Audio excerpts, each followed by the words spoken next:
All right, good evening, everyone. So, welcome to another session. So, today we'll be looking at liquidity, right? We'll be looking at liquidity. So, in the last class and the previous class, you've had you are introduced to the financial market. Then you take a look at market structure, right? So, today going forward, we look at liquidity. Now, when it comes to the financial markets, right? So for me, I believe that every activity in the financial market is more of liquidity. It's just a play of interest, and price always move from one liquidity point to another, right? So when we say that an asset liquid, that is in the financial market. When you say an asset is liquid, it simply means that that asset is easily accessible. And so that means if you have the assets, right, you can easily exchange it with another thing, right? So it's the availability of an asset in the market, right? So now when it comes to the trading itself, right? So liquidity is like, will I call it the fuel, right, that drive the market. So once price peaks liquidity, right, it moves, right? And the interest of price as it's moving is always to go to another liquidity point, right? So these I don't just want to go into the English and the rest. So I want to go to the main thing because that is what I'm interested more on.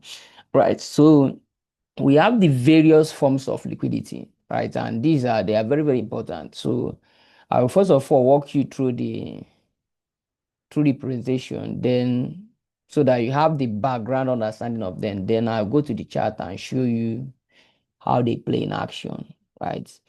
So we have what we call the structural liquidity or the internal range liquidity, right? So these guys, they are used for expansion, right?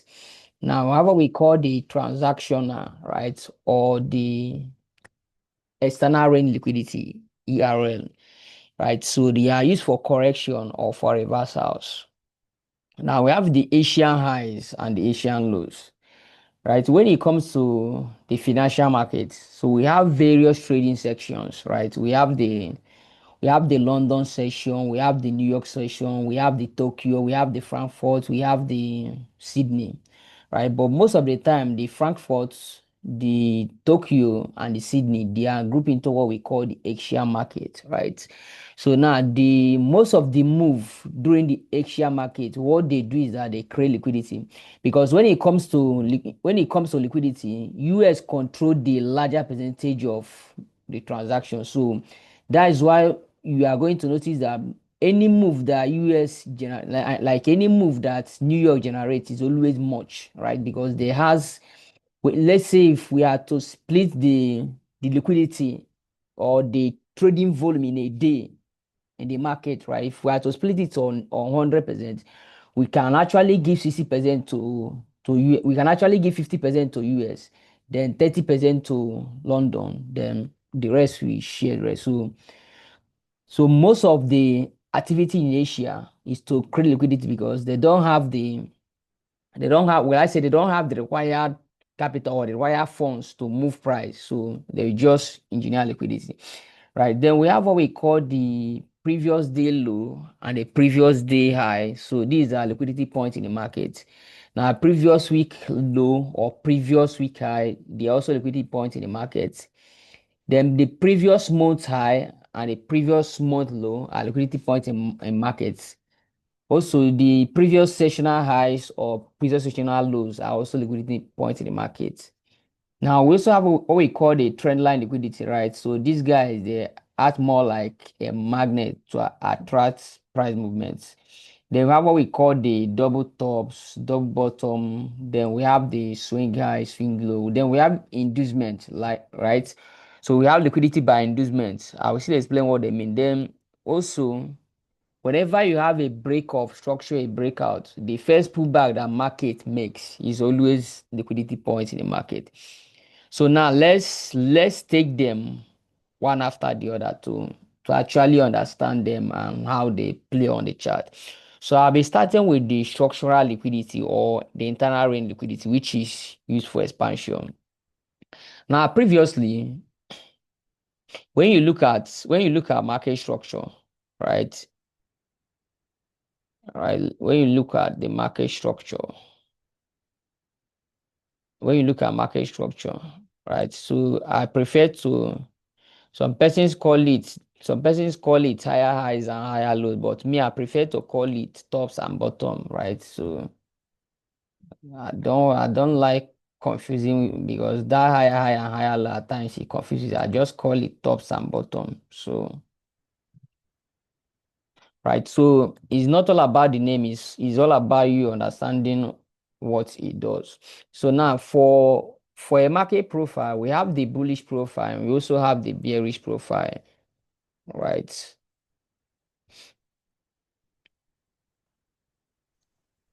Now, for the bullish profile, what constitutes the bullish profile are the bottoms.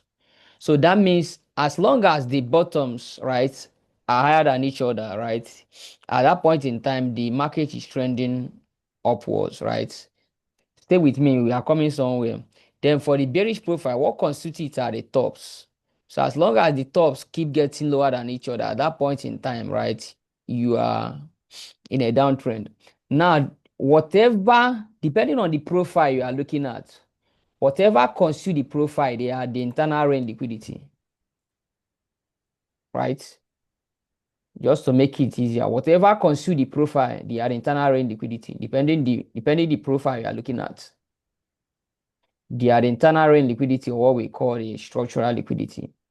So that means whatever price picks them, you are going to see the price will expand.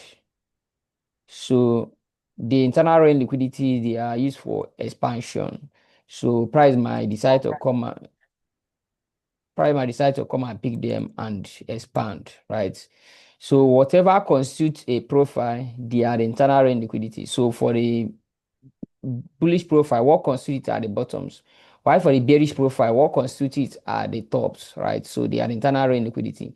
So whatever price peaks and internal range liquidity, you expect price to expand, right? Now, also, now this is very, very important, right? Okay, let me not go there because price can actually treat this as a structural point or as a liquidity point. But since this section is liquidity section, right? I'll be focusing more on the liquidity parts, right? So once price peaks it, and one of the ways you are going to know that this is liquidity is that once the candle forms, right, the candle will close might just, right, or the candle that will come into this your external range liquidity, or the this your internal range liquidity, that is what constitutes the profile, right? Once he sees the liquidity, you are going to see a rejection. He's going to give you a clear rejection and closure above or below, depending on the profile you are looking at. So this for the internal range liquidity, or what we call the structural liquidity, right?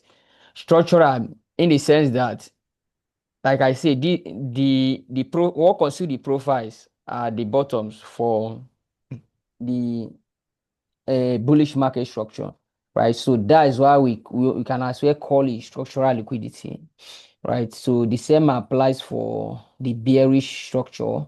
What constitute the profile at the top? So the tops are the internal range liquidity. You need to pay attention to them, right? The next is the transactional, right, or the ERL, that is the external range liquidity. Now, these other ones, right, outside what constitute the profile, the tops are what we call the external range liquidity. Like for the bullish market profile, the tops are what we call this external range liquidity, or the swing highs are what we call the external range liquidity. So you expect that once price takes it out, you expect to get a reversal or correction, depending, or pullback, whichever name you whichever name you like to call it, right? Once price takes the top, right, you expect to get a small pullback. Where is price pulling back to? Price is pulling most of the time. Price will pull back to to fill up an imbalance, right? Some persons call it imbalance, some persons call it FVG, some persons call it IPA, some persons call it inefficiency. It's still the same thing. So it's all about you trying to understand what price is doing. Because most of the time, this swing that is going to take out this top, it might be coming with aggressive, it might be impulsive, right? That aggressive or impulsive movement definitely is going to create imbalance in the market. So that is why most of the time, after the the tops or the transactional liquidity has been taken out, right? You are going to, or the external range liquidity have been taken out, you are going to see that price will correct or price will pull back. Where is it pulling back? It's pulling back to go and fill up the inefficiency, the FVG or the imbalance or whatever, depending on the name you've known it already with, right? So now another reason why you call it transactional, Okay. Obviously. the person speaking. Good.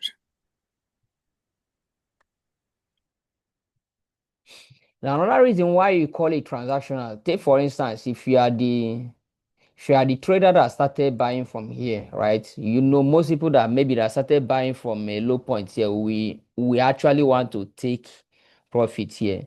So definitely the number of orders coming here, once the traders take profit, you are going to see the price will drop. So that means someone that have been buying from here on reaching here has to transact.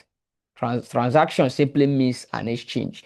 So you have to transact the buys you are coming with to sales so that you not take profit. Because whenever you are in a buy trade, your take profit is a sell trade, right? And whenever you are in a sell trade, your take profit is a buy trade. So it's all about transactions. You transact. So that is why you can as well call the external range liquidity, the transactional liquidity. So they are used for corrections, right? So let me just quickly show us on the chart before I go to the Asian highs and the Asian low.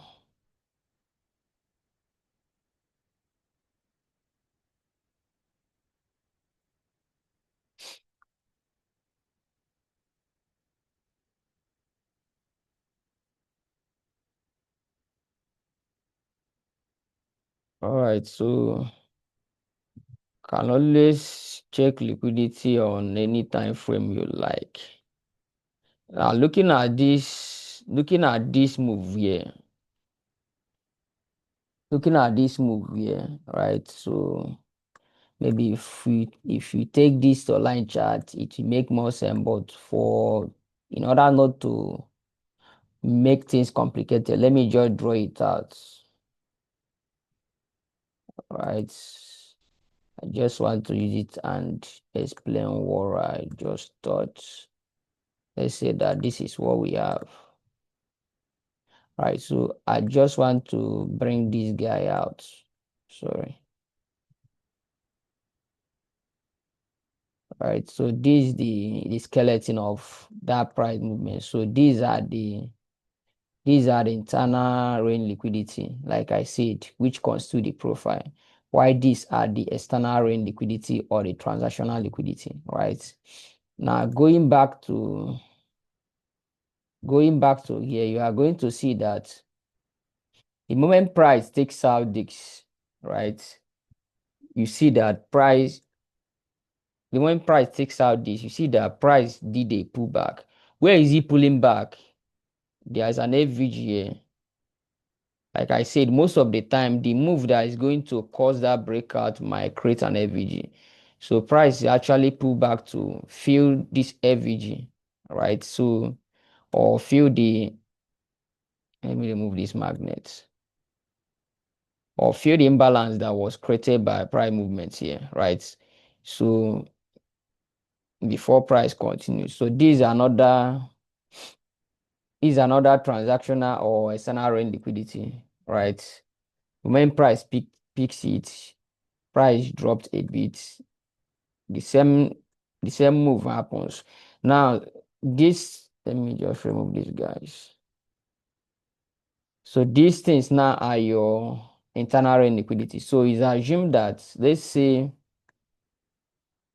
even though this particular one price has in, like when price was coming down, right? When this move was coming down, most of us we be looking to pick an entry here with the intention that this is a liquidity point in the market, right?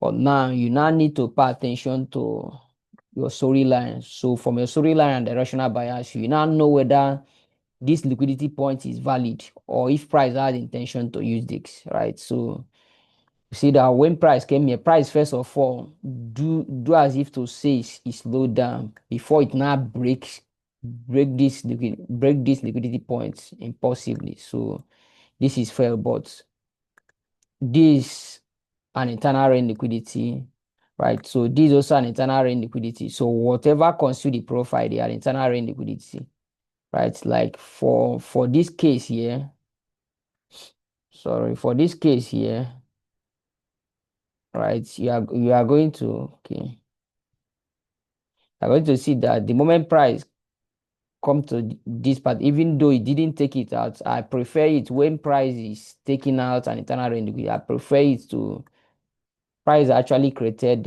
a double bottom here. It didn't take it out. Had it been that it's weak below it, I know that there was a clear sweep of liquidity, right? But now I've not explained the Asian highs and the Asian low because this is an Asian low, right? Price has already swept liquidity. So that means this other low will now be protected, right? So that is basically what happened here. By the time I explain the Asian highs and Asian low, you understand why price use this first liquidity and now it now makes this level protected. Sorry, am I too fast or is it making sense? Let me know. I need feedback before I continue. It's making sense. It's making sense. All right.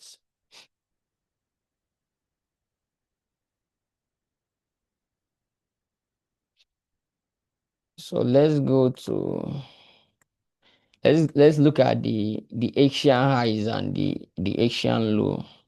Right. So the Asian high and the Asian low, they are formed. So sorry, I think we have like 10 minutes. So once the meeting finishes, you can just click the link and rejoin. Let's just treat everything liquidity today. So for the Asian highs and the Asian low, like the Asian session starts from 12 noon, depending on 12 a.m., depending if we are on daylight saving or 11 p.m. If not, then by ends by 6 by 5 6, right? Depending. So manually you can actually manually plot the use your line to or your trend line to draw the Asian highs and the Asian low, right? But technology has made things more easier, right? So I use this indicator, the Asian range by Nico 98. So there are so many other indicators out there that you can actually use to plot these Asian highs and Asian low. But this is one I use and okay, sorry. So this is the one I use. This Asian rate by Nico. So there are still some, maybe if you search it, you also see others, but this one I use. So you can actually go there and use and check the one that you love best, right? So these are my settings. So my time is actually my time zone is in UTC plus one, which is Lagos.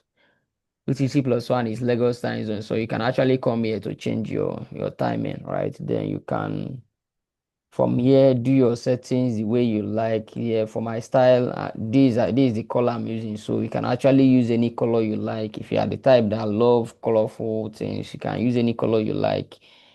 Just do your settings for visibility. Just leave it default, right? So once you have it, automatically it's going to be plotting it's going to be plotting it automatically plot the Asian highs and the Asian low for you on the chart, right? And for you to see it more clearly, you should like if you go to something like the H2 or H4, you might not be able to see it, right? But if you are something like H1, M30 or M15, you see it and it will make more sense, right? So that is basically what we have here, right? So this is the Asian low. If you check the time this low formed, you see that this is 1:30. Now, if you check when the whole day since started, you are going to see that this is 00, which is 12 noon. Sorry, 12 a.m. Right? But now it gave an Asian low by 1:30, then gave an Asian high by 4:30, right? Now, this Asian high, the Asian low is the liquidity point in the market. So that is why the moment price takes it out, when price takes it out, price reacted from the ski level. And for you to know that, right? For you to know that price has intention to buy or continue the buy move, once it's okay, I think we've not done key level, but once it hit a key level, the rejection from a key level is like a confirmation that will tell you, okay, price has intention. So the moment price takes that liquidity, come to this key level, right? This is a V-shaped key level. The moment it comes to this V-shaped key level, so that means price did not use this particular internal range liquidity because we already have another liquidity in front. So it's now using this liquidity. So for you to know that this guy will be protected, you see the rejection when price drop in that zone, rejected and close above massively. Maybe if you go down to maybe a, a smaller time frame, you'll not be able to pick your entry, right? Now also let's look at this sell that happened on, I think this was on Thursday after FMOC, right? So price used this Asian high, right, as liquidity, reacted from this key level, right? Now, pay attention to what happened here. You see that when price peaked this liquidity, came to this key level, you see a massive rejection and closure above. Now, the same thing happens here. When price peaked this Asian high, right, reacted from this key level, you see the massive rejection that gives you a clue that price wants to sell, right? So rejection and closure, they are very, very important. So you need to pay attention to candlestick rejection and closure, right? So now this is an Asian low, right? Price just weak it out and the the bar had a small buy. Like I said, there are various forms of liquidity. So that means it's not every time that you expect the Asian high and the Asian low to be taken out. For instance, in this case here, right? In this case here, this is the Asian low. But you see that price, even though the first time price came, price wicked it out, right? But this failed. So it's not, when it comes to trading, nothing is 100%, right? So that is why we also have what we call risk management. No matter how the A plus plus the setup is, not be your papa get the market. So you can't have 100% statically safe. There is the statistics of an outcome can't be 100%. So you should also know that there has to be room for losses or failures. But most of the time, you always win if you know what you are doing, right? So this is Asian low, right? Price came to this key level, right? After taking the Asian low, you see the massive rejection, right? So these are not the Asian low. These are not the Asian low. Price use this key level, and also, okay, let me just look at this profile to know whether if that is IRL. Now, for this particular profile, price did another thing that is very, very important. This is an external range liquidity, right? So price takes it out. This is an external range liquidity. Why is it external range liquidity? Now, looking at this from perspective of market profile, right? From perspective of market profile, I don't just know how to draw this, but I just believe you understand what I mean. So perspective of market profile, right? This is a sell move. And like I said, from the sell move, whatever constitute the profile at the internal range, then the other one at the external range, like right. So these stops are the internal range liquidity. So that means this bottom you have here is an external range liquidity. So price dropped, pick the external range liquidity, and the reversal started, right? Remember, all the whole of this move have been sales, right? But the moment price drop and pick this external range liquidity, you see that price reversed.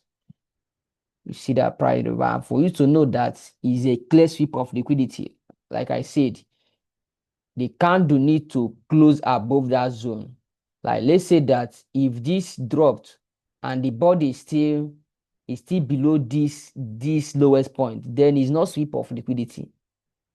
For it to be sweep of liquidity, the candle that did that move need to take out that low or the high entirely, depending on the case. Then you need to close above it. That was exactly what happened here. Take out the low, close above it. The closure, the rejection and closure is a clue that okay, it's right time for the buys to come in. And once that happens, we see that the reversal came in. So that is why the the transactional or the scenario liquidity, most of the time they are either used for correction, that is pullback, or they are used for reversals. All right, so then I have explained the Asian highs and the Asian low. Now let's look at the previous day high, previous day low, previous week high, previous week low, and previous month high, and whatever. So the liquidity points in the market. Also, for this guy, you can actually maybe use your use your can actually use your line too, or use your trend line, right? For instance, this is Friday candle, right? If I'm on the daily time frame, this is the low, previous day low, the low of Friday, right? And this is the high of Friday. Can actually do this every day if you're on the daily chart, or every week if you're on the weekly chart, right? But doing that, it might be tedious. So that is why uh I think I just deleted indicator shit. Okay, let me just went and delete the indicator. I think you can use your back